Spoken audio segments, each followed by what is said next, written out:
Alors les gars, vidéo un peu cachetière aujourd'hui, parce que bon, ce spot il est quand même assez abondant en paillettes.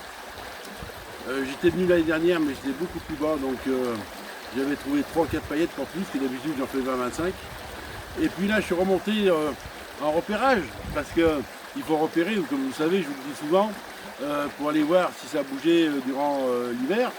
Et puis voir s'il y a des spots qui sont potentiellement bons pour la saison.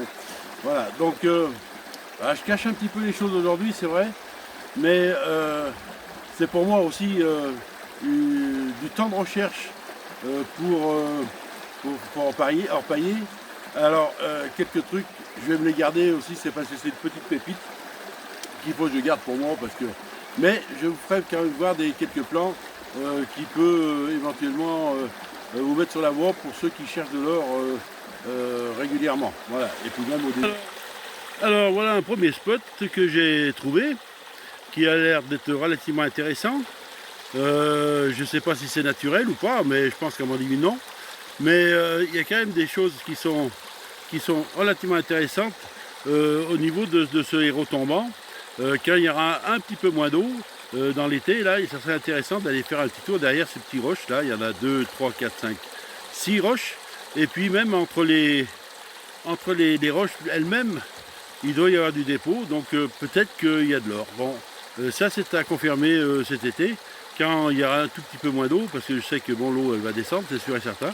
Mais bon, voilà, donc il y a un petit spot là qui est relativement intéressant.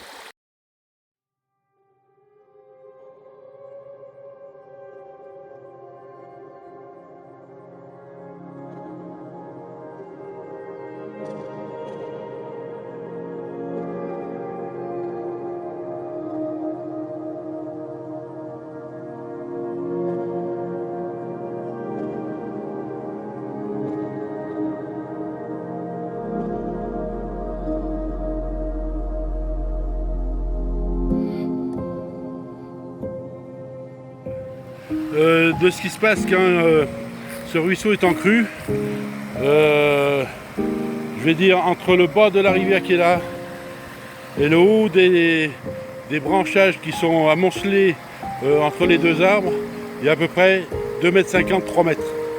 Donc je vous laisse imaginer lors des crues, qu'est-ce que ça peut faire. Voilà.